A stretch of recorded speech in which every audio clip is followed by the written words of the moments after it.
go and talk to some people that are brand new. Okay. Put them on the spot. Jim.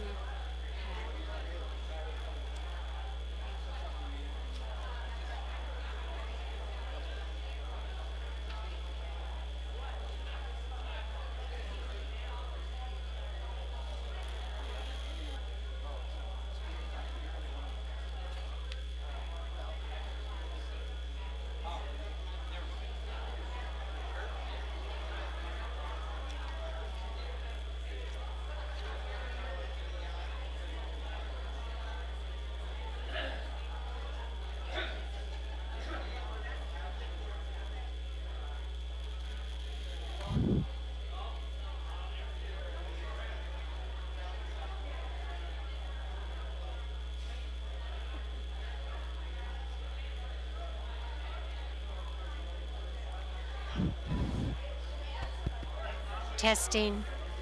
It's not on. Yes, it is. It is? This was? Hello? Can you hear me? Sort of. Raise your hand if you can hear me. Well, yeah. You're right up front. Can the people in the back hear me? Oh, thank you. That's a good signal. Okay, Stewart says the mic is on, so everybody got a chair? Not loud enough? Okay, Stewart. Oh, thank you. Stewart said the mic was on, and so I was just testing it for the last 25 minutes. Did you guys hear me? I'm lying. I didn't test it for 25 minutes. I'm lying. I think we're good. We're really good. I don't want to blast everybody out. Thank you. Okay, we got all the tech stuff squared away. Charlie gets to do the clickers. Well, okay, as you know, this is the final general membership meeting until September, but that doesn't mean that we're going to go anywhere. So feel free to volunteer and to come in at any meeting that you find posted or SIG on the website, because we're still having some meetings, but not formal meetings. But like, I just talked to a new member, and I didn't get a chance to ask Chris. I don't mean to do the report right away, but just a minute. I did not ask Chris Palmer if she's doing a May tour. I am not. It comes around Memorial Day. Okay. And so I will do another one next September. Well, I know somebody that might not want to wait that long. So they can call, or they can text, or they can email me, and I'll do a library tour with somebody else. I have to confess, I need to take a library tour because it's changed, but I will muddle through and help you. Okay, we're going to get this meeting started. Let's all stand for the Pledge of Allegiance. I pledge allegiance to the flag of the United States of America and to the republic for which it stands, one nation, under God, indivisible, with liberty and justice for all. Thank you. Will all the new members or visitors remain standing? I told you. Okay. Okay, just stay standing, stay standing. Where's that mic? No, I won't put you on the spot. I talked to 2 new members today. One lovely new member has not even been in the library. Please, very briefly, tell me what brought you to WVGS. Her name is? I'm Janice Carroll. My family name that I'm going to be researching is Boyd, and I am delighted to be here and part of this community. Thank you all for all the contributions you give to genealogy. Thank you. Yes, and you're Judy Klinkerman. Klinkerman, yes I am, and I live in the West Valley, but I never knew you guys were here. Oh. So now I do, and I'm here too. Oh, I'm so excited. Cindy? I'm Cindy Keith. I just found out about you guys too. My mom found a flyer from 4 years ago in her papers and gave it to me. And I'm like, I didn't know you guys existed, so here I am to check it out. I've been doing my own family genealogy for a while, and whoever's doing the talk today, I want to talk to after, because I brought my grandfather's war letters from World War II that I wanted. So anyway, yeah. She's the lady that's been into the library yet. Well, tomorrow we're open, you know. Yes, Don Wells. Hi, I'm did genealogy years ago, just getting back into it again. I live over in Sun City West. How'd you hear about WVGS? There was I think at the library in Sun City West, there was a little brochure next to the computer. The brochures were passed out. Thank you. We took piles of brochures around at all the different places. So, yes, sir. What's your Hi, name? my name is John Husk, and I'm from Pebble Creek. Okay. Yeah, and what brings me here is my wife.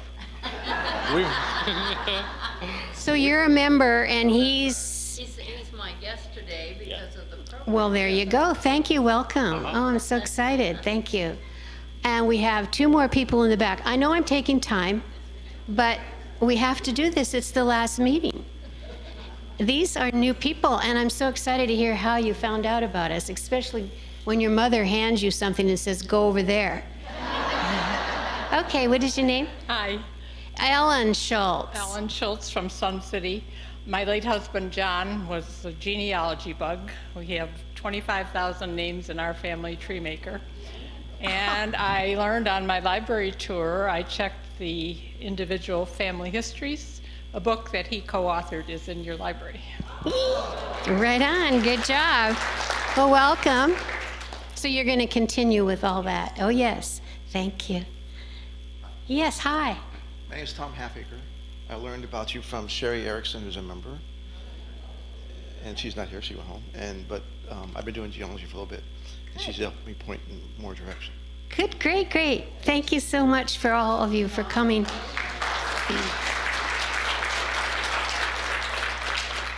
So that many new members in May, and they're willing to wait until September for our next meeting. That tells you, yeah, get all your problems together and then come on out. Thank you. The next thing we're going to do is business related. We're going to approve the minutes. And if we don't approve the minutes, you're going to be here until you do. Because we don't know what to do if they're never approved. I don't need this anymore, thanks.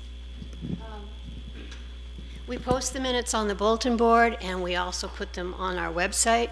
So I would like to make sure that they're approved so we can put them on our server. So I need someone to make a motion to approve the general meeting minutes from last month. Pam LaFond, and do I have a second? Charlie Menino. He's our clicker guy today, plus he's doing a lot of other things. All those in favor of approving the minutes from our April meeting, please say aye. Aye. Anyone opposed? Better not. Thank you. Our treasurer's report, likewise, is always posted, brought to the board. The board approves it, and we basically just tell you that it's been approved, and then we post it. And the verbiage you use is it's posted for audit. You all can go to the website. You can look at any treasurer's report that has ever been around with WVGS. So, but we have to make it kind of a formal approval of the board, of the treasurer's report, right? So would I have a person please give me a motion to approve the treasurer's report for posting for audit? Yes, Peggy Morphew. Do I have a second? Okay, Barbara Schroyer, second. All those in favor, please say aye. Aye. Anyone disagree or not approve? Thank you for being so approving. That part always really gets me. Part of the agenda under President Report, I give that out, and then I make all my notes on it with additions and stuff like that. One of the first things I had on this was to introduce the new members and welcome them. As Chris said, there won't be a formal library tour until September. But if any of you want to come into the library, just email me at prez@azwvgs, and I'll meet you at the library. And we can go through all the computers, you can see what's on the computers, you can walk around, you can research, you can do anything you want. I'm going to be around most of the summer, a couple trips here and there, but please email me if you want to have a little tour. The next thing on my agenda was summer plans and meetings. As I said earlier, we do have meetings, and CEC and Jim can bring you up to speed on that. But CEC wants to have a meeting where any volunteer that wants to reacquaint themselves with who the CEC people are, that they are scheduling a meeting. I believe it's tomorrow, okay? Okay, there's another one next week, so I have to get them straight. But tomorrow, and I think it's from 9:30 to 11.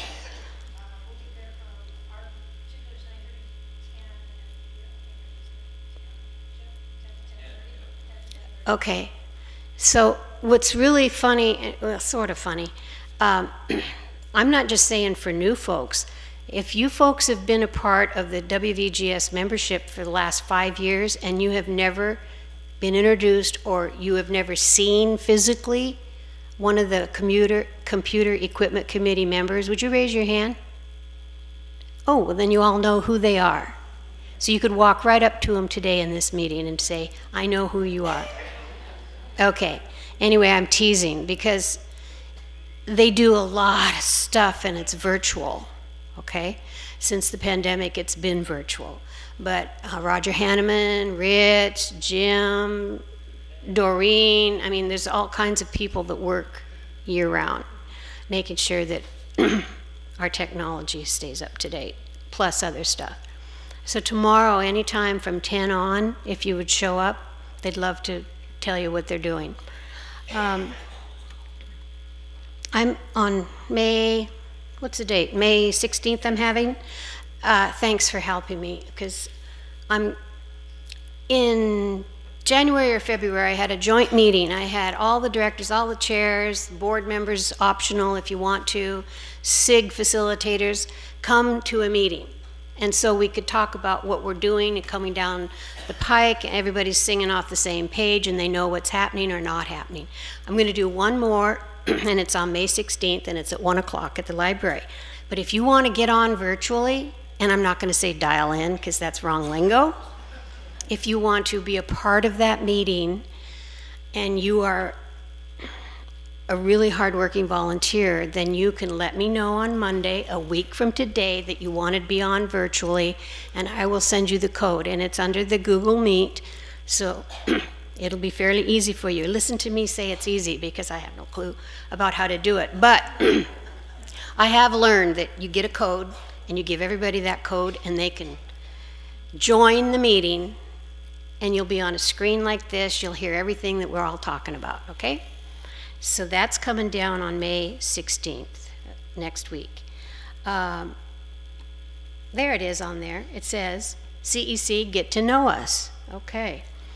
The only other thing I need to do, and I need to introduce Tom Drummond. He's, I think, a new member, aren't you, Tom?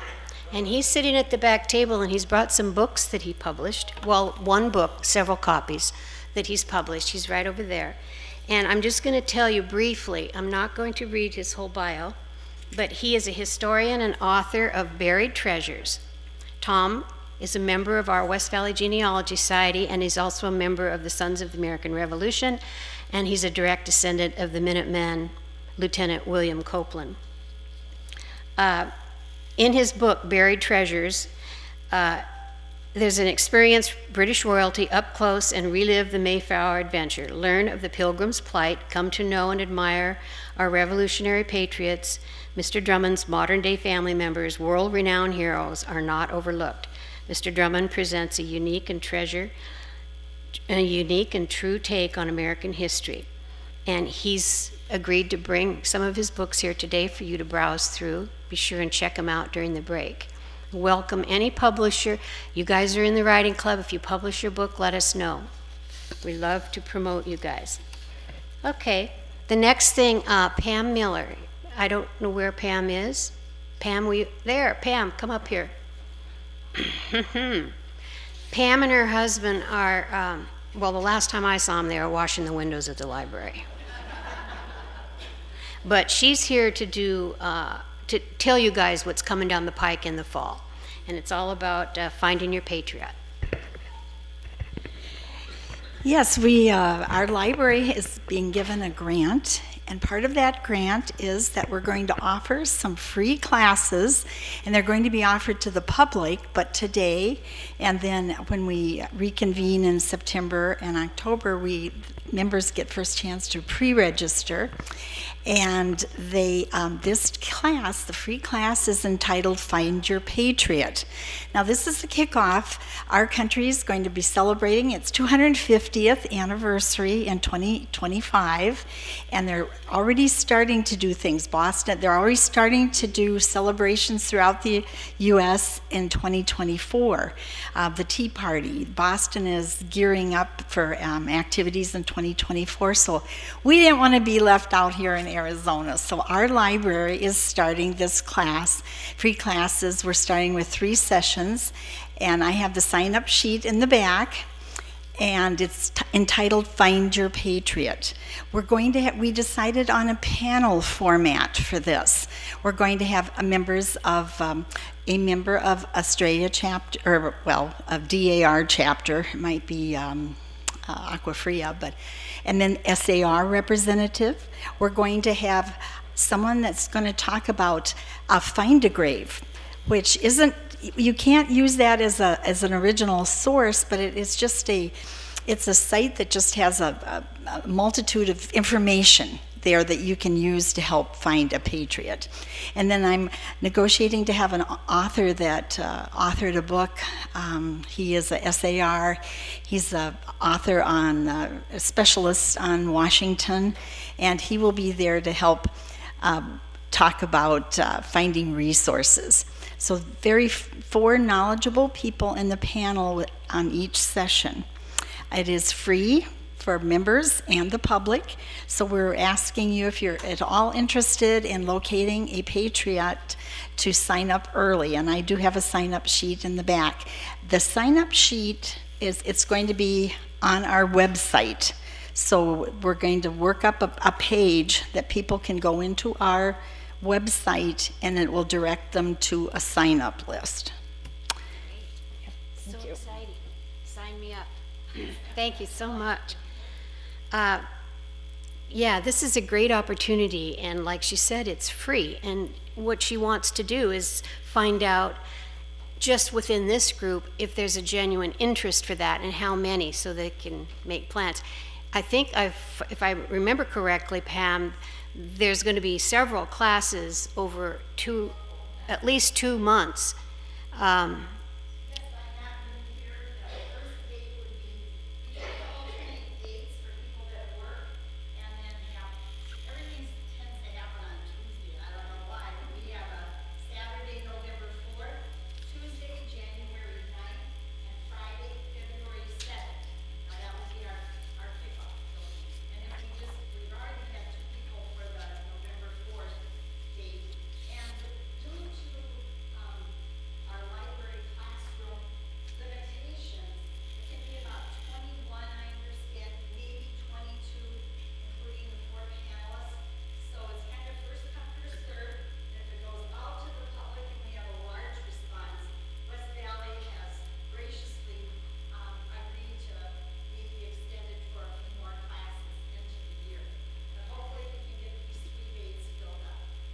Great. Thank you so much. I don't think I have my note here that I have on this agenda, but I wanted to touch base with you because I brought the suggestion box in with the little gold pieces of paper that you can write on, right over here on this front table. And the reason I brought it is because, as you well know, WVGS has several websites that we can do research. The CEC, Roger, has worked hard to get Ancestry for one. Several websites where you can research from home and for free. And they are currently American Ancestors, Ancestry, FamilySearch.org, Fold 3, Heritage Quest, and MyHeritage. But some are going away on June 30th. And so Heritage Quest and Fold 3 are going to go away. They're going to, if we really wanted them, we'd have to start paying. During the pandemic, they were wonderful by extending 3 months, 3 more months, 3 more months, 3 more months. But now they're done extending. And so Roger was hoping, and he brought the report to the board, that the board would come up with other suggestions of other websites that maybe someone has experienced and that they might think worthwhile, and to let the CEC team know that. But I also am letting you know that by having that suggestion box, because if you've worked with some other website and that isn't on our list, then would you please be kind enough to write that down, put it in that box, and I'll share that with CEC. The other thing I'm going to say, and then I'm going to bring up all of our ladies who have all their business to report, is that we do have members, part of WVGS, that have a scanning service, and Bob and Kathy Gallagher donate the huge portion of what they charge for their copying and helping back to the library. So talk to them, they're in the back. If you have documents and you need help scanning, please talk to Bob or Kathy, because they're very good at what they do, and I don't know how extensive it gets. I won't go into, I think they do, don't you do VHS and all that stuff too? Cassettes? Yeah. Okay. I'm done for now, but my lady over here, we're going to have some reports. And we're going to start with Stephanie. She's our first vice president, and she's got some information about our bylaws. Good afternoon, everybody. We review our bylaws every couple of years to make sure that they're up to date with what we're doing, and it will also ensure that that our practices match what our bylaws say. The review is done by a committee, and this year's committee was Della Jones, Gloria Parker, and myself. We are recommending a few changes. Most of them are for clarification purposes rather than material changes.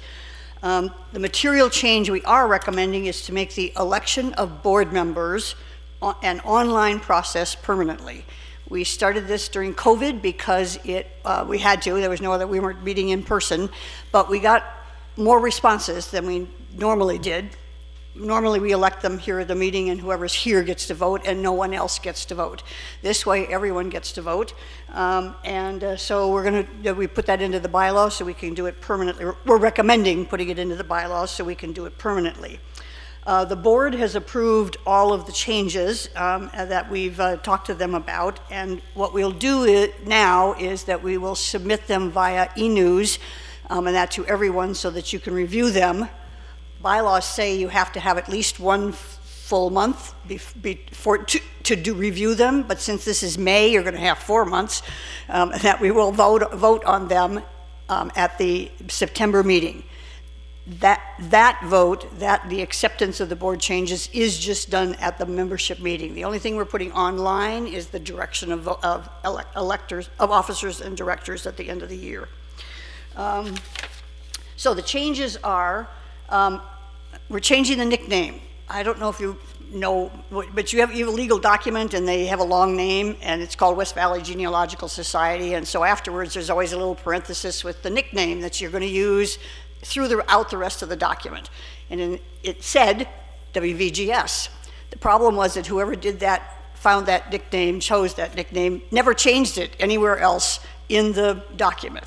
So this is a straight mathematical problem. Do I change WVGS to Society once, or do I change Society to WVGS 42 times?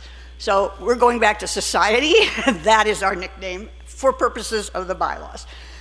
We switched the order of a couple of articles. I should have put in there which ones they were. I think they're 5 and 6.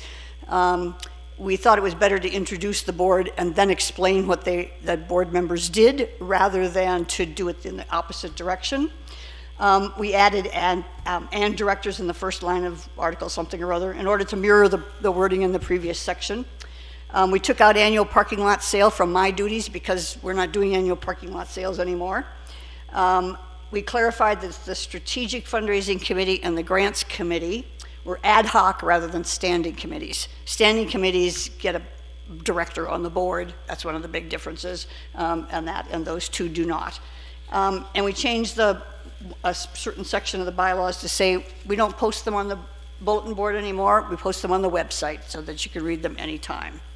So, and again, you'll see all of this in detail, pretty well set out in more detail than I wanted to go into here, and that when you read the e-news. The online, what we said for the online election is, in Article 7, Section B, the slate of individuals willing to serve as officers shall be presented at the November membership meeting and shall be voted for online between November 15th and December 1st. So it's a 2-week period. It gives the nominating committee an extra month to look for people. I think they're going, I would recommend that they make a presentation in October as well, just to say where they are so that it's clear what we still need. As you know, last year, and that we went into the election not knowing, the day of the meeting when I said we're still looking for a president, and that she came up and volunteered on my way out the door. So this for the last few years, this has been getting harder and harder, and the presidency's not an easy spot. So we go down to the line all the time. The nominating committee is already working, and that defined people. So. And then we will still be able to install at the December meeting as we always have in the past. So, any questions? Okay, good. Yes. And then my favorite presentation every month. Since I've been doing the Volunteer Appreciation Awards, I've tried to honor different kinds of volunteer experiences. Some have been to longtime members who have pitched in over the years to fill many roles. Some have been for members with special skills that have used them for a long time on behalf of WVGS. Some have been for long-term projects. Some have been for one-off projects. This month we are honoring a new volunteer because we need a lot more new volunteers. She's been a member for 1.5 years, and she started volunteering almost immediately as an aide. That's a very common spot for our volunteers to start. It gives them an introduction to the society and to the library and all that. Then she volunteered to help with a seminar, and that, again, our biggest event of the year, and she was a big help with that. In fact, it was Marilyn who nominated her. And now she's just finished a stint on the Bylaws Committee. She's trying out different activities, helping where she can, finding her niche, getting to know the society. Gloria Parker is who I'm talking about, and so Gloria, you want to come on, make your way up here. Gloria was born and grew up in the Detroit area, served in the Marines for 4 years, moved to Washington with her husband to raise a family of 3 sons. When her husband died at 49, Gloria finished raising the boys and now has grandsons. She spent this past weekend in Nevada, correctly, with one of her grandsons who's a linebacker on his high school football team and is looking for college scholarships. After a career in the Snohomish County government, she retired to Bend, Oregon, and then came to Arizona, following one of her sons, for more sun than she could find in Bend.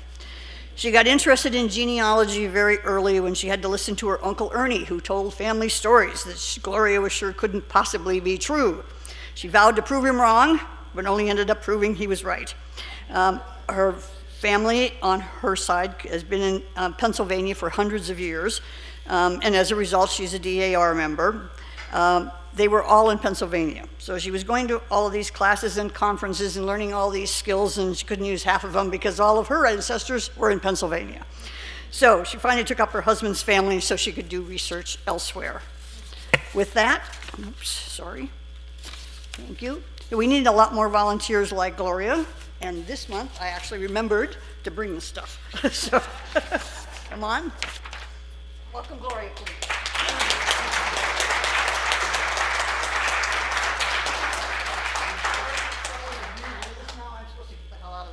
So.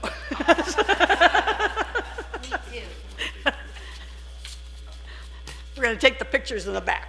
Oh, good. No, I didn't take anything yours, no. Thank you. And thank you for telling everybody that being a president is not easy. Oh, come on, you've done it before. Well, it can be very easy and very rewarding because we have such wonderful volunteers and members. Thank you. And thank you, Gloria. Next, we have our second Vice President, Marilyn. She's got a brief something to tell you. Oh, and I'm just going to take these. So sorry, I didn't have time to get slides all done for today, but I have a couple of things to perk up your ears. First of all, because this one comes first, I have been in contact with Visit Fort Wayne, and I have dates. I have 12 rooms for 2023 Tripp in October. Dates are October 22nd through the 28th. And I'm waiting to get my link. As soon as I get that link, it'll go live onto the website and everywhere else that we do publications and stuff. And so Fort Wayne Genealogy Research, if you're interested, Allen County Public Library, October 22nd, coming home on the 28th. If you want to go earlier or stay longer, that's up to you. But these are the reserved rooms, and the quote. Standard room with 1 king or a standard room with 2 queens is $139 a night. So that's for your planning if you want to. The other announcement I have is that our committee met in, where did we meet? March. We had recommendations, and we decided who we were looking at based upon your input from the surveys at seminar. And I have been in contact with this lovely man who I met back in 2017, a long time ago, and his name is Rich Venezia. He is going to be our speaker for seminar next February rather. He is an expert in the research of 20th century immigrant ancestors, especially in underutilized record sources and federal records. He is the go-to guy for assistance with dual citizenship. Applications for Italy and Ireland are his specialties. Other main areas of focus include Italian, Irish, Pittsburgh, Philadelphia, I hear Philadelphia, and New Jersey research. So I have all of his talks. I have to get them out to my committee for review. We're going to select those this summer, and so there'll be things going on for you to know about that. But I think you'll like him. He's a young guy, like Michael Lacapo. They look a lot alike, actually, and both have very high energy, a lot of fun, and very, very knowledgeable. So that's my information for you. Next, we have Jim Weichel from the Computer Equipment Committee, and I just want to tell you that this past week the board voted to approve Jim as the CEC director on the board. They've been without a facilitator director on the board for many, many months, so thank you. Thank you for agreeing to doing that, and a lot of it is going to be virtual, so that'll be a good teaching for us. Jim, you're going to tell people what's going on. Yeah, so I'm Jim Weichel, and so now all of you know what I look like, and so you'll know me. One of the members that was sitting beside me at the table leaned over when Lou mentioned that, how many of you could recognize him? And she says, I'm one, I can recognize you because I sleep with you. It's not just a member, it's my wife.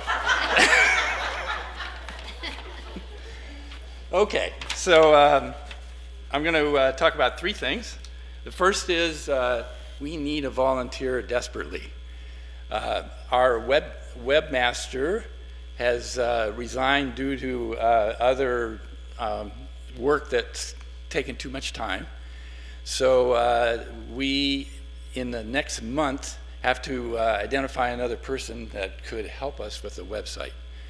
And all we need is somebody that's competent with a computer, and maybe if you have some background in websites or HTML or something, it'd be useful but not absolutely required. And we will train you on what you have to do. So it takes maybe a couple of times a week to keep the website up to date with all the events that are coming up and so forth. Anyway, anybody that thinks they might like to do that could contact me or Lou, and we can talk to you and discuss it further. And it can be done from home. It can be done from home. I spent 7 months not here, and I'm the architect and programmer for the website. Okay, so the second thing is I think you are aware that we're soon to publish the 50th anniversary tracker. And so we wanted to, and we're going to distribute it electronically, mostly. And so we wanted to make sure there was an easy way for you guys to find it on the website. So he's going to put up the website here. So, and member information. So you have to log in first. Go to member information, and the fourth item is Desert Tracker Archive. You click that, and it shows you all the desert trackers. And so this one will come out, it will appear at the top of the list. It'll be the latest issue with the right date. And if you click that, it'll bring up a copy. So it's that easy. I should also mention, you can find it, since it's a periodical in the library, it's of course in the library catalog. So you can also find it by going to the library catalog, typing in tracker, and it'll pop up as one of the options. And you can click on it and get the same list. But it's a shortcut. Okay. And the third thing I want to talk about is our surname database. So under resources, surnames, which you'll just click there, you can, so basically the surname database is surnames that people in the in WVGS, or the society, have entered as surnames they're interested in or researching, or they want to find somebody that maybe has information of that surname. So it's a good way to get the community in the room here and elsewhere to help out. So he's going to type in, what is it, VAN? Yeah, and hit submit. And I picked VAN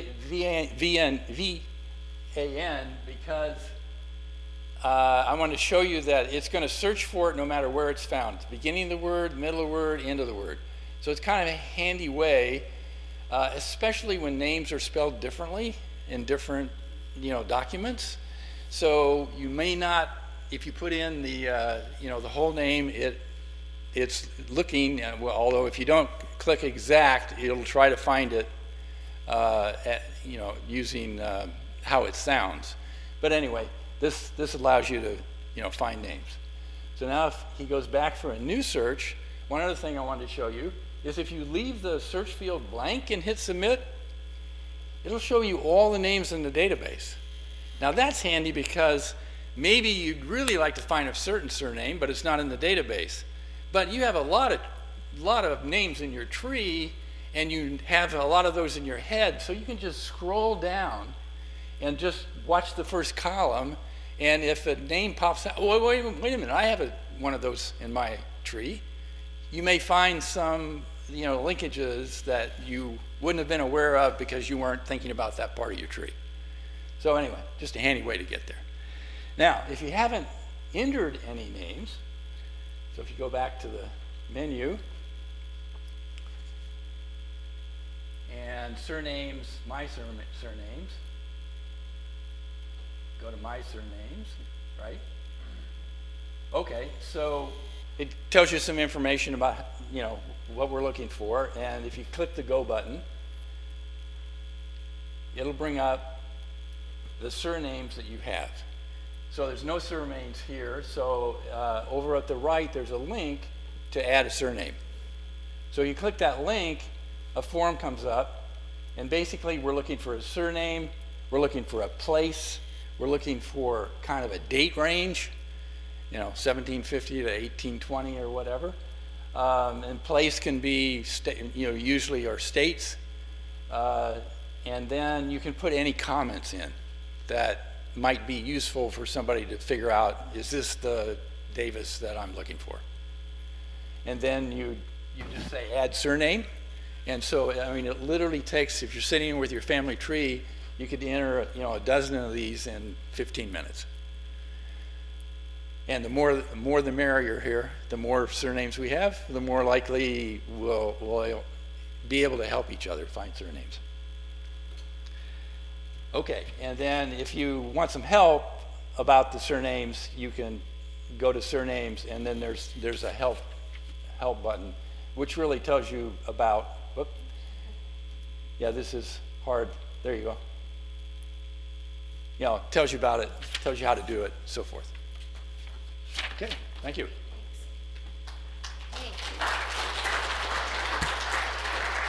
How many of you have entered some of your surnames that you're researching? Great. So the rest of you need to get on it tonight. Okay. I have a whole back history on how this came to be, and I'm not even going to go into it, but it went from we can't do that because it's an invasion of privacy. So I ended up doing it for everybody, and it's evolved to this, what it is now. So yay. Okay. Barbara with the Department of Education. The Director of Education, and then Peggy's got some stuff to talk about. Barbara? Okay. We'll have a summer schedule of summer SIGs coming out in a few weeks. I still have one more SIG to be sure about what Document Trail is doing. I do know Document Trail will be changing their name and a bit of their format. The ones that I am sure about meeting this summer are Italy, German Poland, and Legacy. Did I miss one? Oh, and my DNA Saturday virtual SIG. And you need a link for that one. It's the general link for that. We also are starting up a new Level Up study group. If you want to know about that, we will have information out on that later this month or in June. So watch the e-news for some information on that and a possible meeting. And we have, summer is very slow. We have only one class coming up, actually 2 classes, both taught by Barb Stenberg. The novice genealogy class, the first one is a week from Friday. It's the 19th of May. What time is that, Barb? Is it 1 o'clock? And I believe, okay, June and July, but not meeting in August.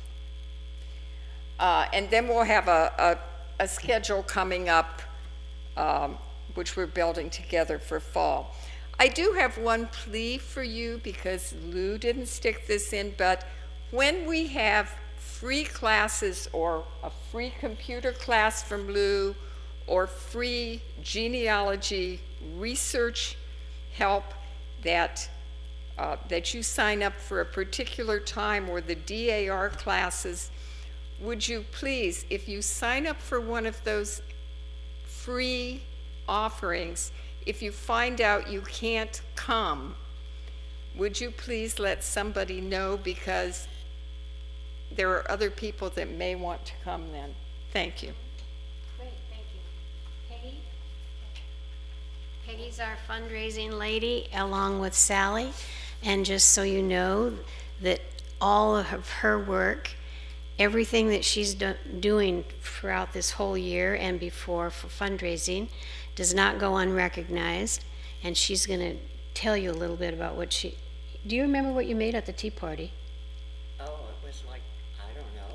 It's $300 and some dollars, Yeah, I think. No, I think it was 600 or Oh. something. Yeah. Yay. Wasn't it? Yes. Yeah.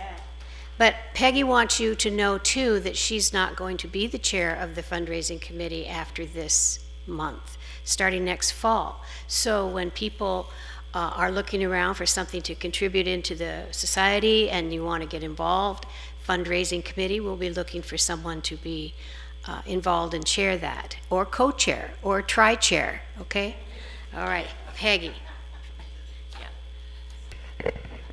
Okay, a couple of months ago, we had a pop-up sale, and it was kitchenwares and home decor, and we had it at the multi-purpose room. Well, we had quite a bit left over, but we also sold probably about, what, $150, $200, something like that. One day sale, that's all it was, and it was basically just open to members because there was no advertising or no outside drop-ins. And when we packed up, we found that we really had a lot of stuff left. So we took things to 3 different charities, nonprofits, plus I took some things home and put them in my garage and said, I'll have a yard sale someday.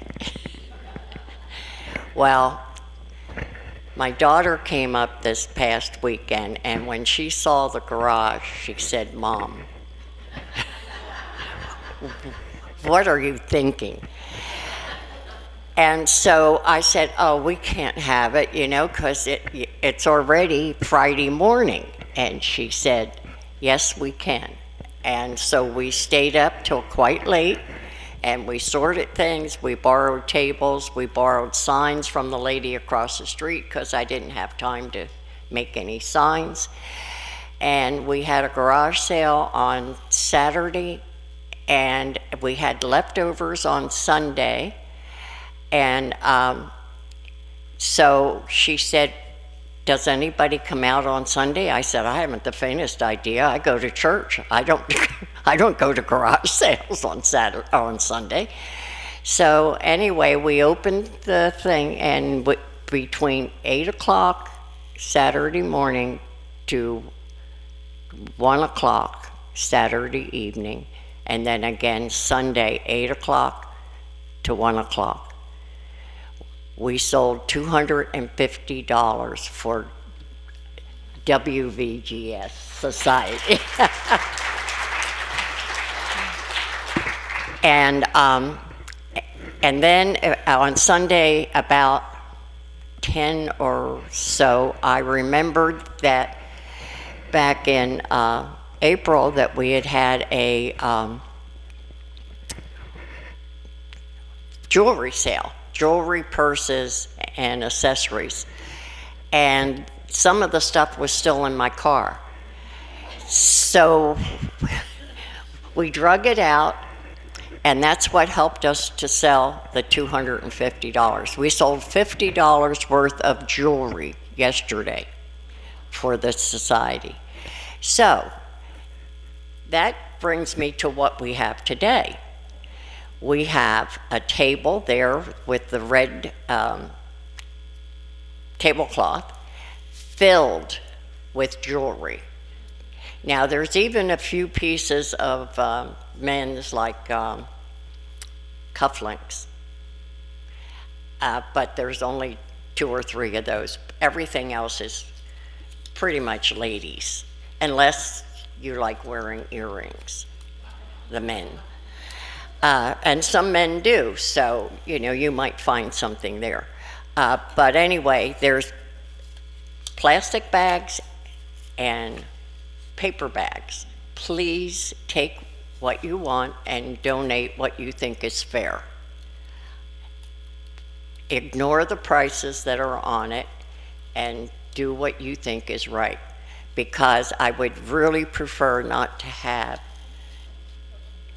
a very heavy box to carry home. But I will if it comes to that. We also in the back have scarves and a few purses. Same deal there. I believe we already sold the 2 pieces that we had from the kitchen sale. Sandy, did you buy both of those? Yeah, okay. So we have purses and we have scarves. And we have 2 card tables that are hopefully will be empty, and you can also buy the card tables. And I really would prefer that you do, so I don't have to take those home with me either. But, you know, don't feel pressured or anything, you know. And we have one raffle at the back table today, and it's a chic chick. It's a yard art. I think she's adorable.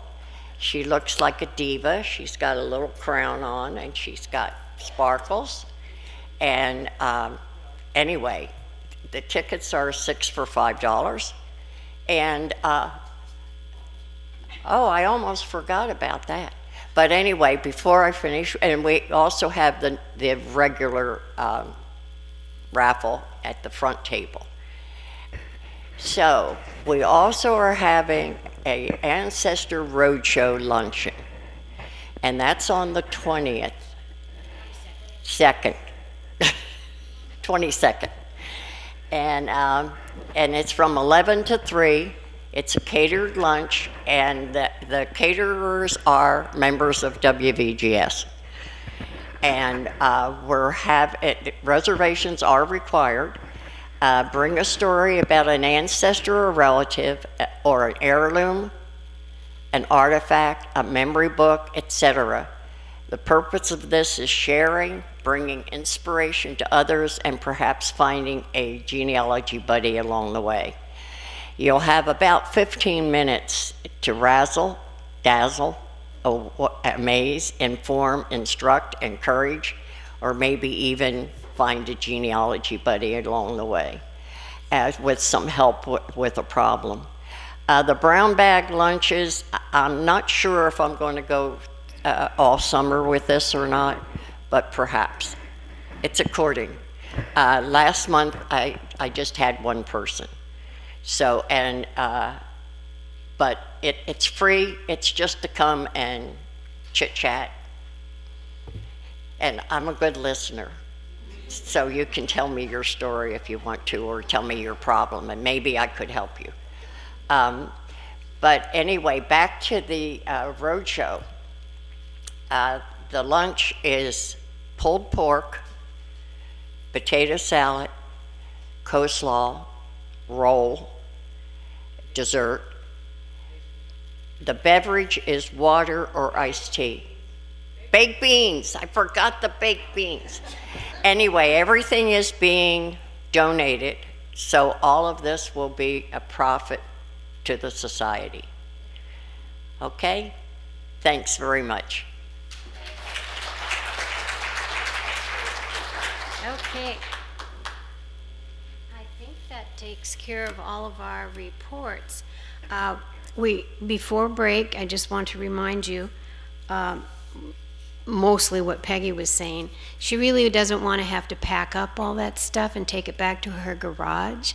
And since it's a donation only, you know, it's whatever you feel comfortable with. If there's does anyone have any questions about what we've talked about up here? You can see any of us during the break. We are going to take a short break because we have a wonderful speaker and we're not going to try to infringe on the time. The break is going to last about 15 minutes.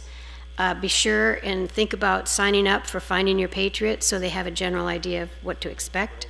Be sure and put in a suggestion for another website that we might be able to get onto our WVGS website. Am I going to have to say society now every time I don't say WVGS? Okay. Okay. Check out Mr. Drummond's books and the raffle items. And Jackie Manasco, our speaker, will be coming soon. So 15 minutes, the lights are going to flash. Have at it. Enjoy yourself.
Okay, we're ready to start, so if you could take your seats so we could get started. First, I have an announcement from Charlie that he forgot to make, or maybe he wasn't up here, but if someone is in need of a hard copy of the upcoming Desert Tracker, you need to promptly let Charlie know about it. Let the tracker know. Okay, just, huh? The tracker email. So they email the tracker. Okay, got that. Also, this is a problem with not having a webmaster, so we need one of those. The handout for Jackie's presentation is not up on the website yet, so it will be up as soon as possible, but I know it's ready to go up. And Jackie tells me most of the stuff, if you go to the Stories Behind the Stars website, and I think I got the name wrong, you will be able to get most of that information. Jackie Manasco is a retired science educator. She lives in Peoria. She's been living here in Arizona since 1979. She and her husband both came from Oklahoma. She spent 40 years as a science educator, I think part of that teaching delightful middle school children, who are really fun to teach. And then after retiring, she got herself into researching and writing about her family history. She's working on her Acadian exile ancestors, so in Acadia, the Cajuns, and these people, obviously a number of them went to Louisiana, so in the Level Up study group we've got to hear a lot about them, including some guy named Levi, Fat Old Levy. And she also participates and reads some great stories in writing your family history. Okay.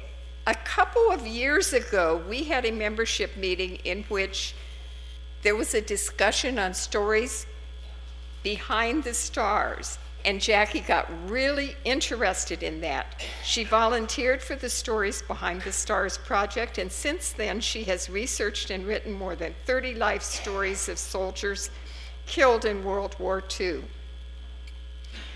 Jackie also served as co-director of the Pearl Harbor Project, which included coordinating with volunteers to research, write, and post life stories for the 2,341 servicemen who died in the attack on Pearl Harbor. Although the Pearl Harbor Project has been completed, Jackie continues to maintain the Pearl Harbor Fallen database and contributes stories of other World War II fallen servicemen and servicewomen. Thank you, Jim.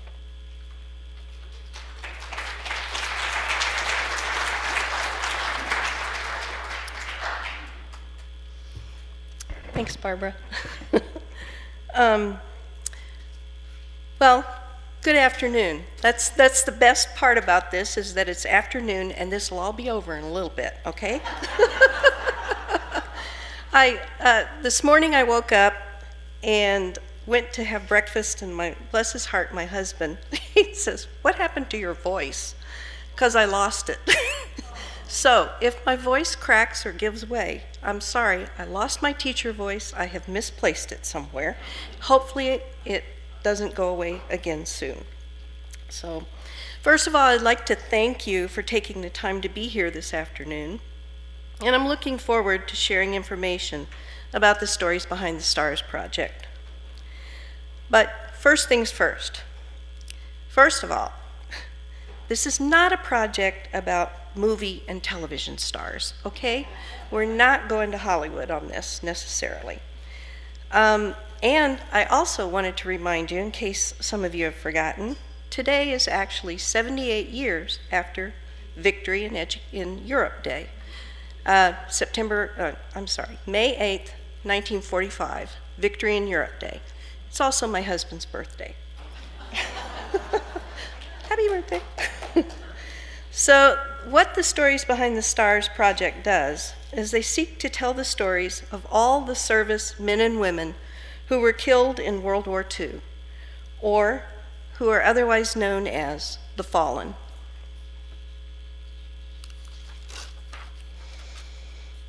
So, how many of you here are familiar with or remember the significance of this service banner? Oh, good. Lots of hands, lots of hands. For anyone who isn't perhaps familiar, this is what's known as a Gold Star service banner. And actually, the Gold Star service symbol began appearing during World War I.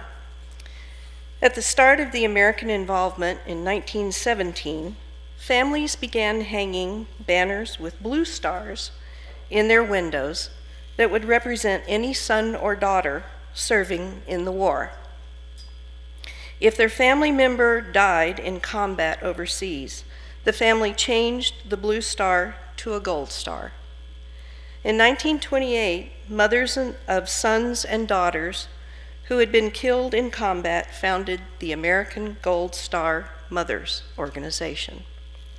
And then years later, after the organization was formed, these service flags became very prominent throughout World War II, and that's perhaps why so many of you remember or have seen them before.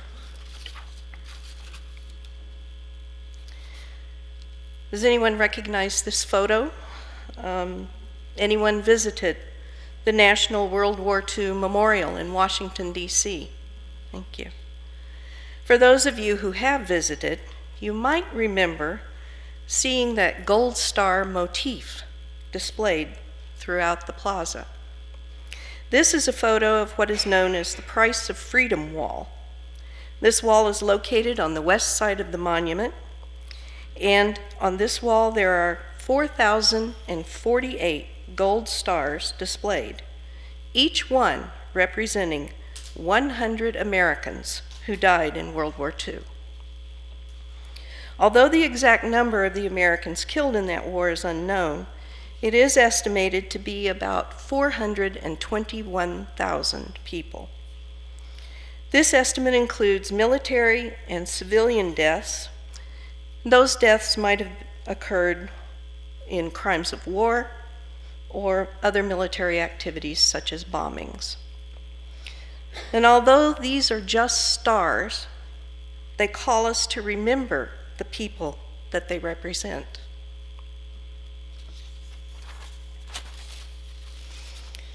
When we visit national memorials like the USS Arizona Memorial in Pearl Harbor, or a national memorial cemetery, or even a small local cemetery, we typically see grave markers that give us only the basic information: the person's name, their rank, and typically their dates of birth and death. But out of respect for their sacrifice, wouldn't you agree that we should know more? We should know who they were, and we should know what their stories are. And that simply is the mission of the Stories Behind the Stars project. It's a nonprofit initiative to write all 421,000 stories of the fallen. We want to tell the life story of each American killed while serving during World War II. And because having made the supreme sacrifice, every one of them deserves that their story be told. So, in today's presentation, what I'll be doing is giving you a brief overview of the project. I'll share some of the mission, again, about the Stories Behind the Stars project, how the project began, and what's been accomplished so far in the past 3 years. Along the way, I'll share some stories of fallen servicemen that I've written. And I'm going to kind of apologize to the writing SIG group right now because you have heard these stories before, but they're powerful ones and I think they do need to be shared. Then we're going to look at the resources that are available when every one of you leave here today and you go sign up and volunteer to write a story. And finally, we're going to spend a little bit of time learning how to access and read the fallen stories that have already been posted online. So to begin at the beginning, what is the actual story behind the Stories Behind the Stars project, and how did it start? This is Don Milne. Don is the founder and director of Stories Behind the Stars.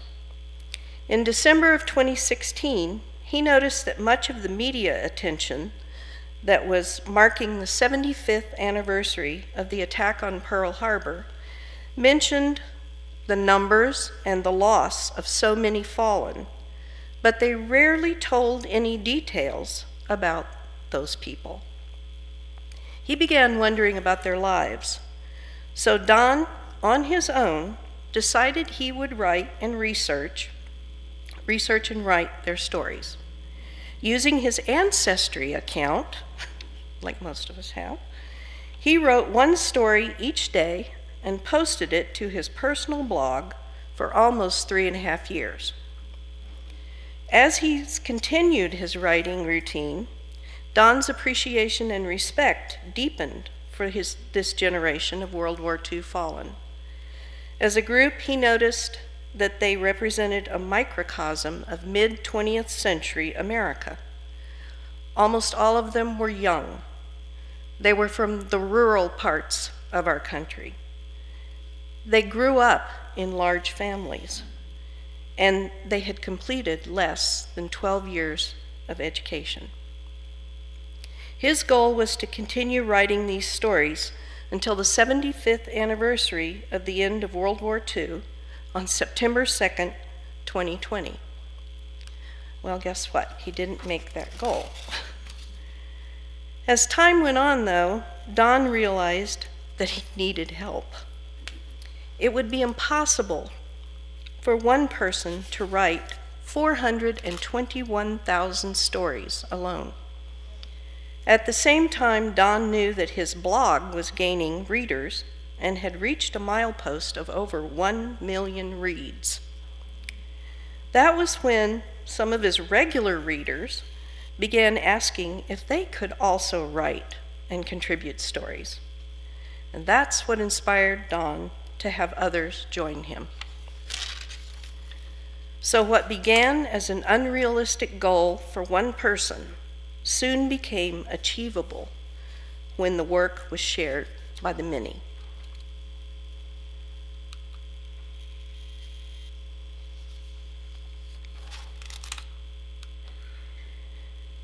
And that's where the volunteers entered into the Stories Behind the Stars project.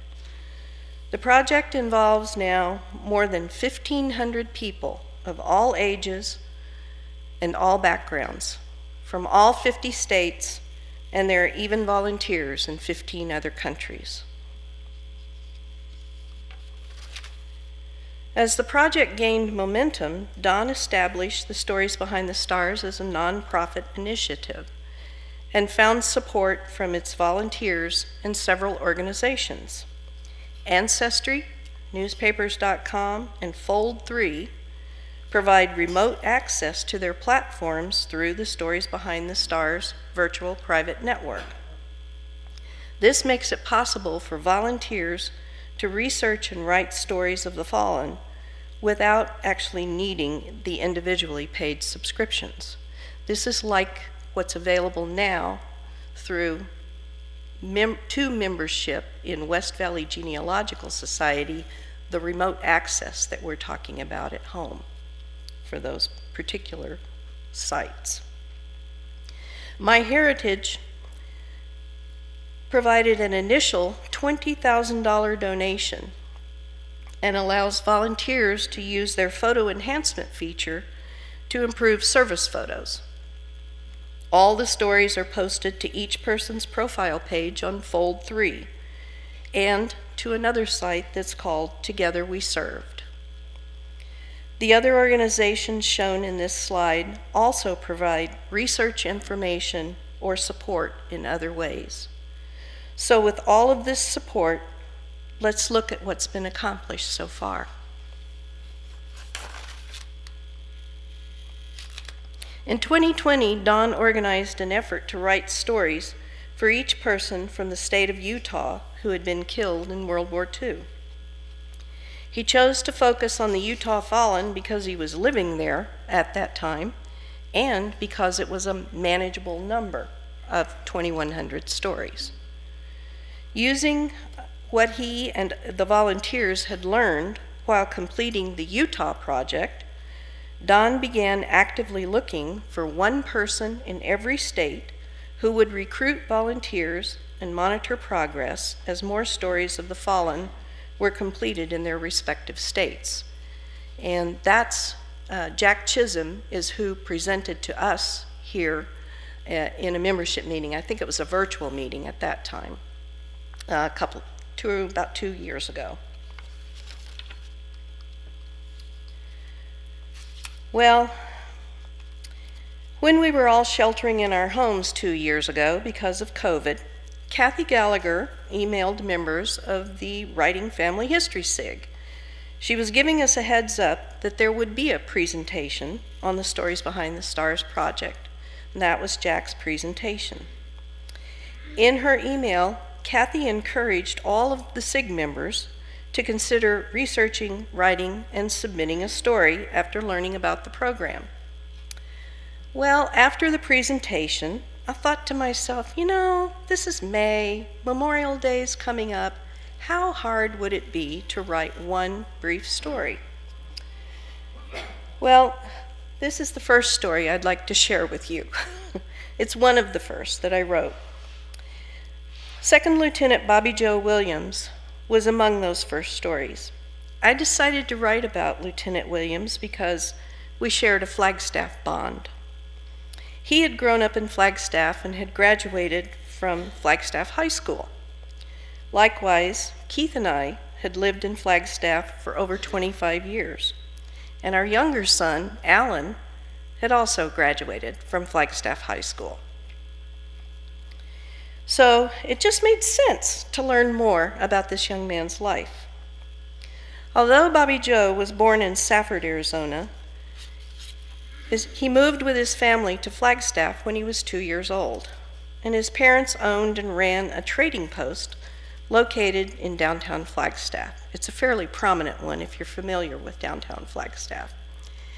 Later, they also owned and operated a real Route 66 landmark, the Museum Club. If anybody has ever been there, you might remember that strange entrance to that landmark.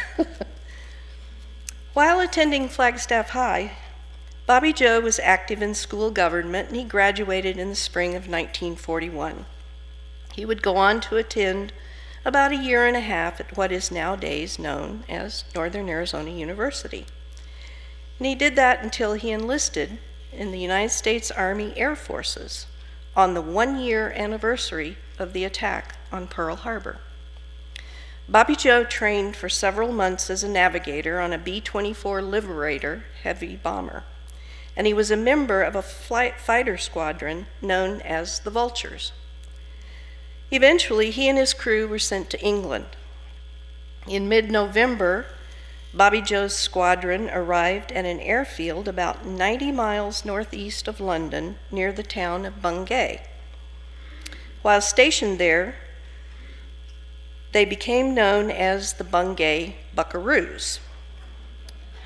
On December 22, 1943, Lieutenant Williams and the 9 other crew members of their bomber, the Silver Dollar, embarked with other B-24 Liberators on their 3rd mission.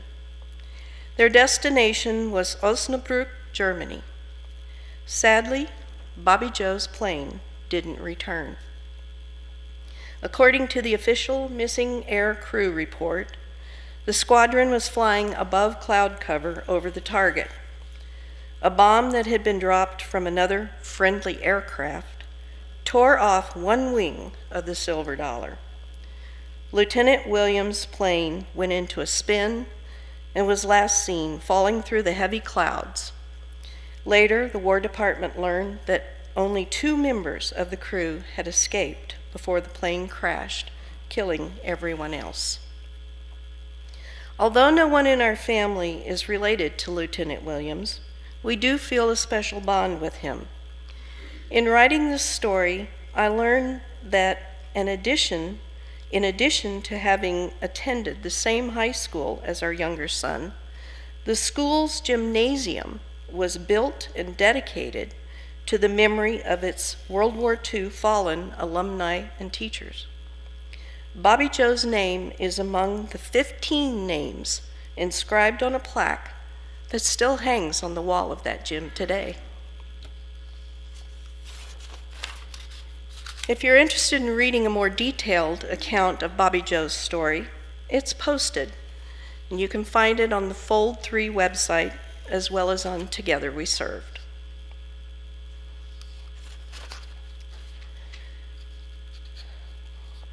After I had written some of my first few stories, I found out that the Stories Behind the Stars project and their volunteers were writing stories for all 2,502 servicemen who were killed on June 6, 1944, D-Day. The project was completed by June 6, 2021. Now, almost 80 years later, after the invasion of Normandy, everyone who died that day has a story written to honor their sacrifice.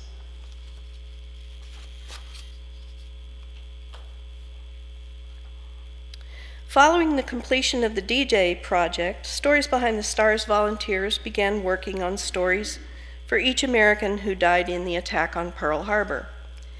Once again, our target was to have 2,341 stories completed by December 7th, 2021, the 80th anniversary of that terrible day. Like the two previous projects, it was critical to have co-directors monitoring name assignments and story submissions. So when I volunteered to help with the Pearl Harbor project, I hadn't counted on becoming one of 3 directors. While the other 2 directors worked with the volunteer writers, I managed the Pearl Harbor project master database. When we started the project, every list of Americans who died in that attack had 2,336 names on it. And when we began comparing multiple lists to assure the accuracy of our master list, we noticed some names appeared on one, but not on the other, yet the numbers were the same. So, doing a lot more research and digging around, we finally identified 6 more names to add to the list of the Pearl Harbor fallen. So in addition to adding 2,341 stories to names, the Stories Behind the Stars project also compiled what is currently the most accurate count of the Americans killed in the attack. And here's one more story that meant a lot to me in that particular project. After we completed the Pearl Harbor project, it was a few months after that, Keith and I visited the USS Arizona Memorial in Pearl Harbor last year. Standing and looking at all those names on the wall was a particularly moving and memorable experience for us. Although we had visited the site several years before, standing there we knew that every name on that wall now had a story waiting to be read. So I'd like to share Seaman First Class Thomas Gaetano Travato's story with you today. Tom was born on July 29, 1921 in Monterey, California. He was born to Giuseppe and Rosina Travato. He was the oldest of 4 children born to those 2 Italian immigrants. When his father died shortly after his 16th birthday, his mother was left to support the family by working in a laundry. Tom quit high school his junior year and enlisted in the Navy, planning to send home money to his family. Sadly, Seaman First Class Travato was among the 1,100 and 77 USS Arizona crewmen killed in the cataclysmic explosion that destroyed and sank the battleship that morning. His mother, Rosina, received the official notice of his death when a telegram arrived in early February 1942. 2 weeks later, Rosina was notified that she would be forced to leave her home to be relocated to a restricted coastal area. Because Rosina had never applied for citizenship, she was deemed an enemy alien and was forced to move from her home. Several news agencies reported on the government's harsh and unfair treatment of this Gold Star mother. Thankfully, when national columnist and radio show host Walter Winchell shared Mrs. Travato's story, she was allowed to return to her home. The ending to this story is that on December 11th, 1942, Mrs. Rosina Travato finally became a U.S. citizen. Currently, the Stories Behind the Stars volunteers are focusing on writing stories for every American buried in Arlington National Cemetery who was killed in World War II. The project is larger than any of the previous ones and was more complicated because there is no list of World War II fallen buried there. Before anyone could write someone's story, the directors had to identify and build an accurate list. Of the approximately 8,700 names on that list, there are still almost 1,000 stories that need to be researched and written. The target on this project, target date, is Memorial Day this month. So, we need help. In addition to all of those kind of larger projects, there are directors, as I mentioned, in 35 states that are also recruiting volunteers to help write the stories and paying particular attention to the people that lived in their state. And Jack Chisholm is the director here in Arizona.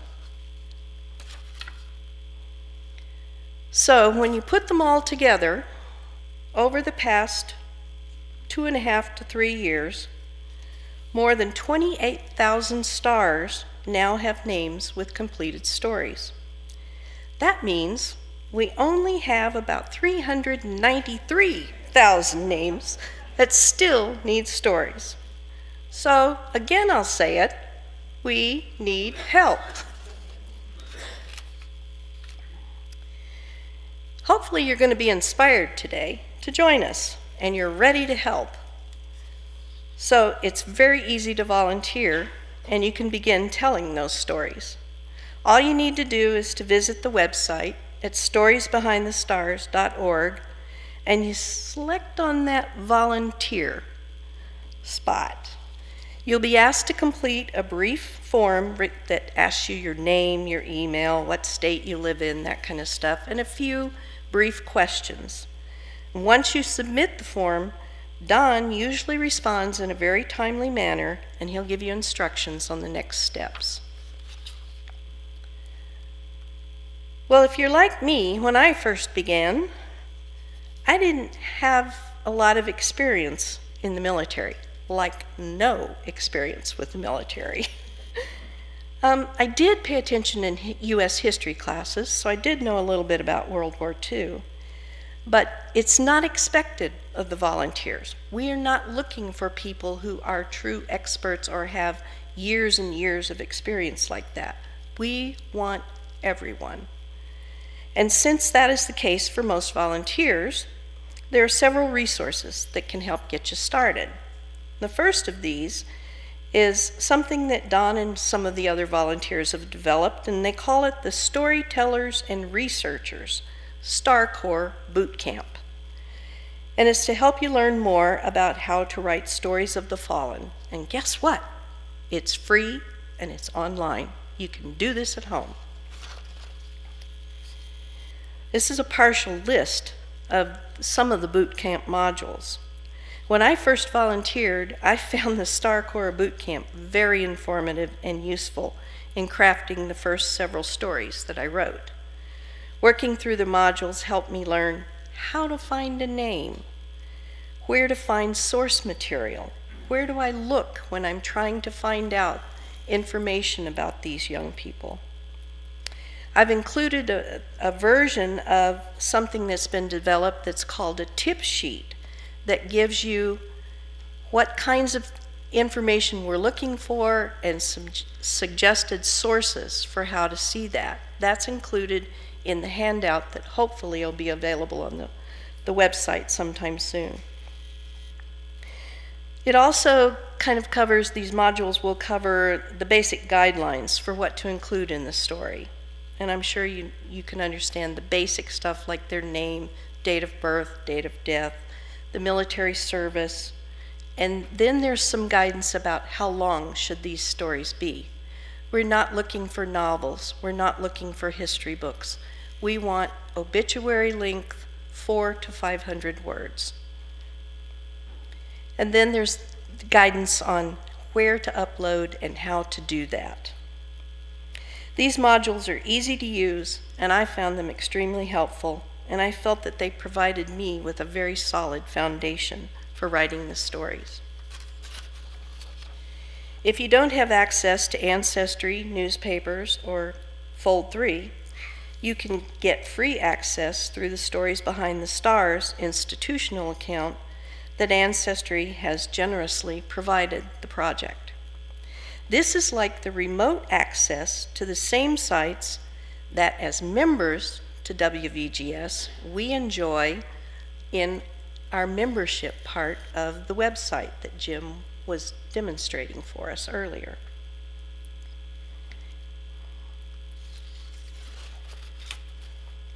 Sometimes things are better explained or demonstrated in a video. My daughter-in-law sends me to YouTube all the time when I try to figure out how to do something. Well, guess what?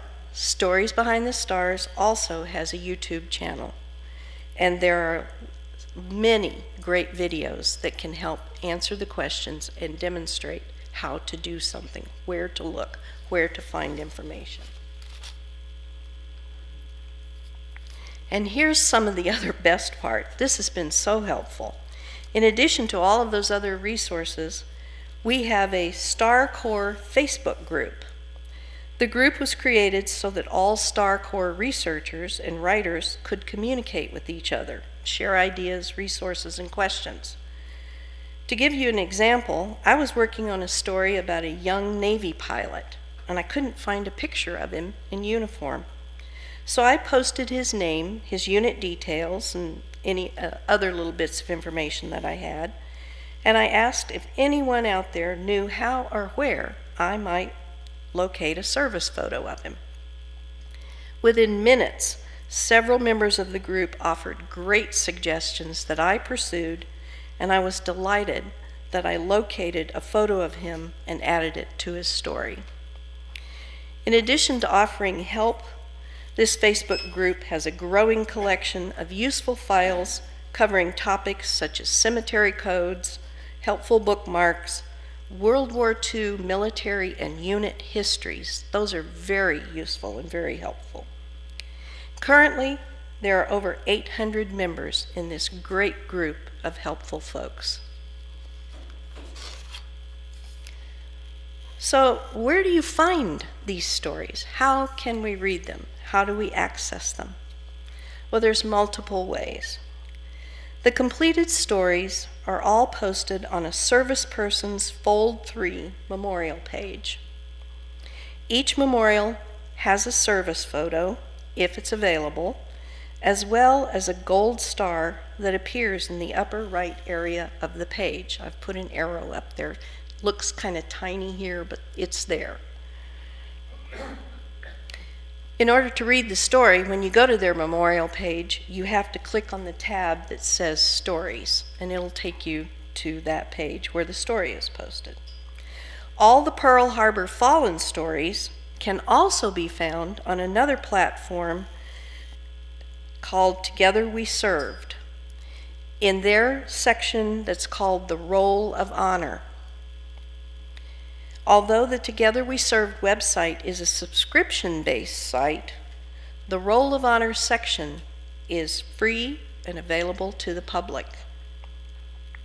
In addition, all of the fallen stories that are posted within Together We Served, they are routinely copied over to Fold 3, assuring that every person's story is accessible in multiple places. So as genealogists, we are probably most familiar with and often use Find a Grave when we're doing our family history research. Recently, it's become possible to add a link to a Fallen's Find a Grave memorial page that will direct readers to that person's memorial where the story can be read in Fold 3. And it's the circle at the bottom of the screen here. I'll show you how to get to it in just a few moments. So, this means that when we're visiting a cemetery or a memorial, you can find these stories using the Find a Grave app that redirects you to Fold 3, or the Together We Served people have a free app that you can use and go to their Roll of Honor section to read a story. So it means that now, using a smartphone, cemeteries and war memorials become digital portals of history.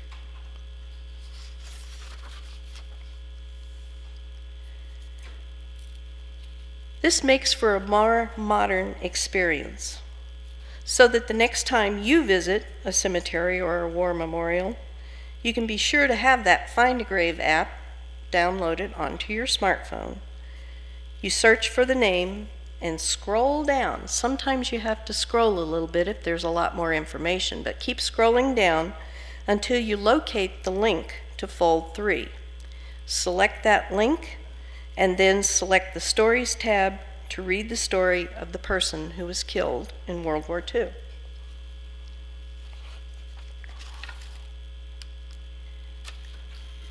In the slide before, I directed you to this young man's page, Fold 3 page, Private Henry Matsuzo Chibana.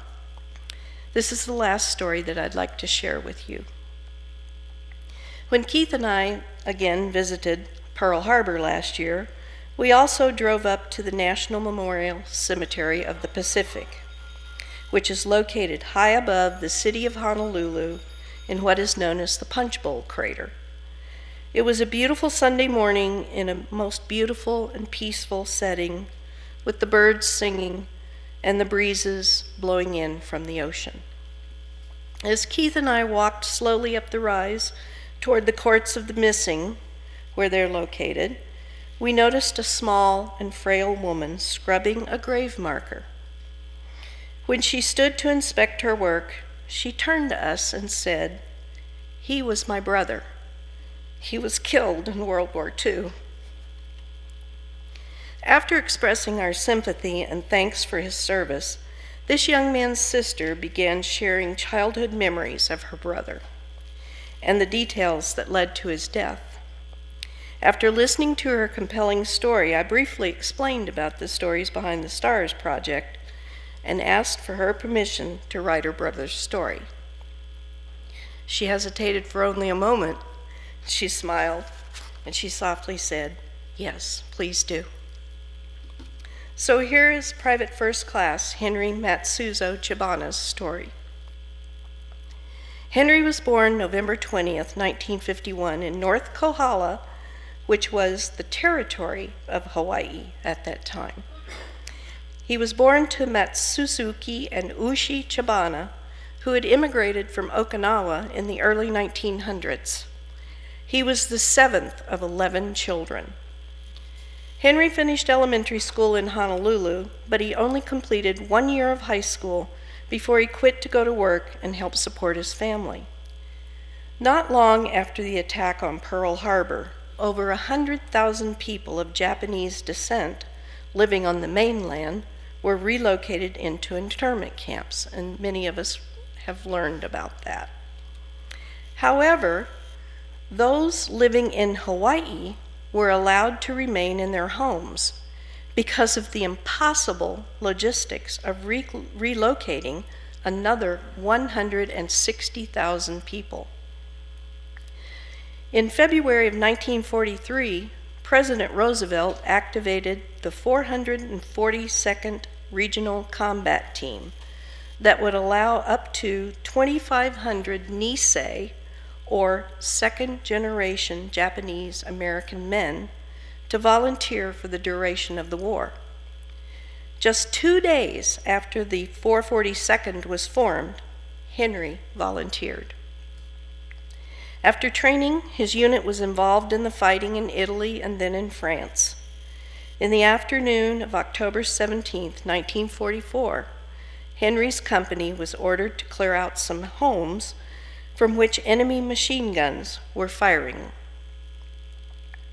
During the exchange of gunfire in the village of Brière, France, Private First Class Henry Chibana was fatally wounded.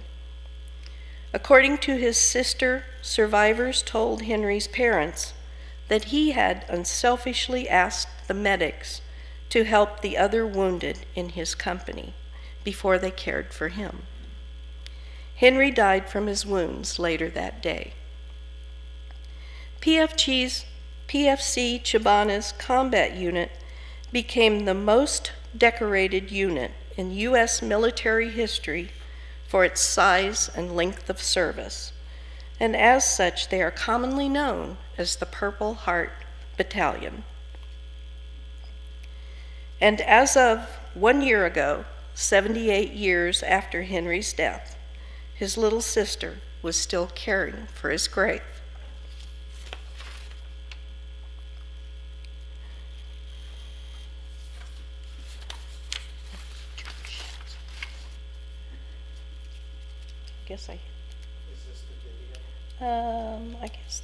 I think there's a slide missing, but that's okay. We can go to the video.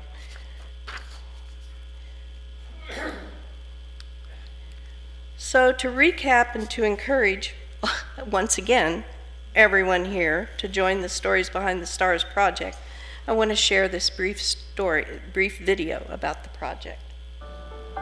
Austin Halderman, in January of 1941, he enlisted in the Army Air Corps. Headed through Los Angeles on his way to the Philippines, where he was going to be stationed. His wife had their daughter. I believe it was in May when there was the fall of Corregidor, which was the last main holdout. At that time, Austin became a prisoner of war and survived the infamous Bataan Death March. As the United States approached the Philippines, Japanese started withdrawing some of the prisoners, and he was put on board a prison ship. That ship was sunk by a United States submarine that didn't know it was carrying prisoners. His daughter, she said that one of her father's friends went back after the war to touch base and found out that his good friend Austin had perished. He ended up marrying Austin's widow and raising the daughter as his own daughter. She said she was very fortunate to have two wonderful fathers.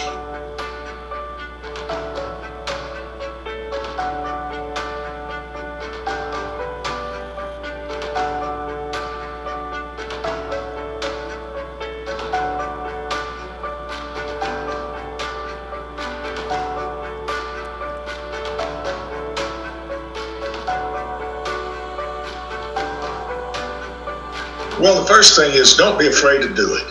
I suspect you will become addicted like I did. You know, there's no obligation that you have to write 100 stories, and every single story counts. A guy with no military background or ties at all, no genealogy or research experience, I'm able to make a contribution to World War II history. It's actually inspired me. I thought I might do a few here or there and help out, and we'd be done in short order. And then you start thinking about how 400,000, I think it brings to life the magnitude of the war. Reading about individual people is so much more personally impactful than reading about just a battle. We are able to shine a light kind of on their lives and to let other people know who they were. These stories really do come home. You learn to we get a greater degree of respect and closeness to these people that sacrifice so much. And they just deserve so much more. So that's why I love this project.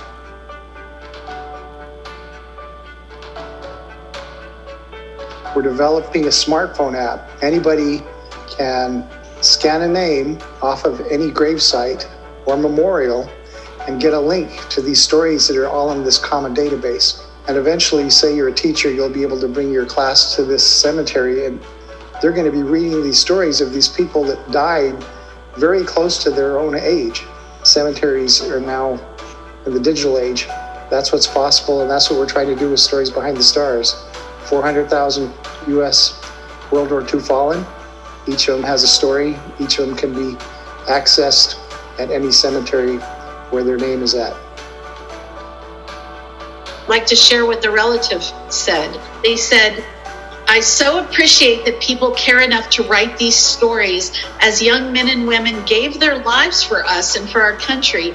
I know my mother and her sisters and brother and parents would be happy to know that someone cares enough to do this. Thank you and all the others who cared enough to honor our heroes.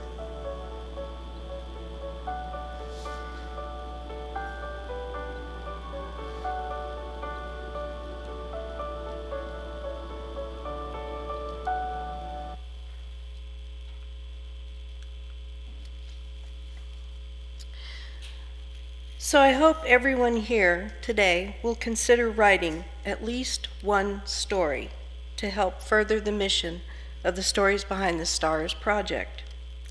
It's how we can remember and honor the real heroes who gave up everything for our country.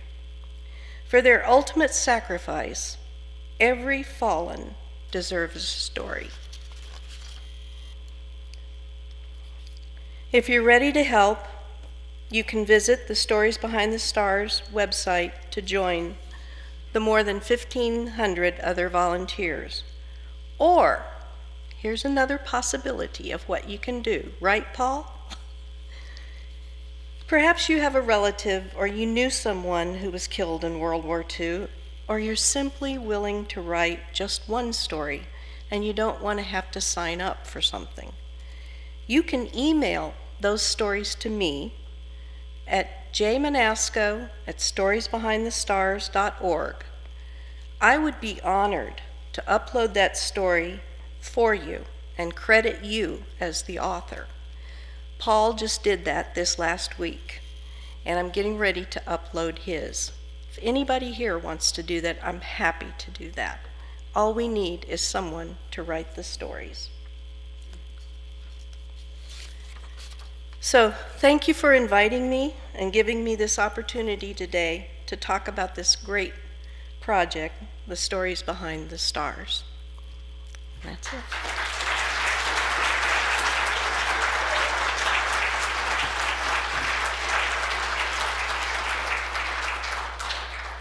I guess I have time for some questions or not? We have time for maybe one question or two. They need to be very brief though. Yes.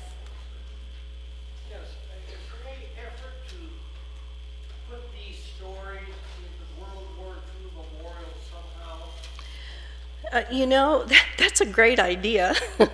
I think that's something that Don could answer, not me. Right now, I think we're just trying to get those stories taken care of. And I know that we've done some outreach with the World War II museum that's located in New Orleans, I believe, to see if they could, help us in terms of getting the stories accessible in other places. But it's a great idea. I'll certainly pass that along to Don, and maybe that's something he's got, as part of his vision. Thanks. Any more questions? We'll take one more question if we do. I think you answered everything. It was wonderful. Well, I want to talk to the letters from World War II and anyone else who's actually interested and you need information on how to get signed up or whatever. Thanks.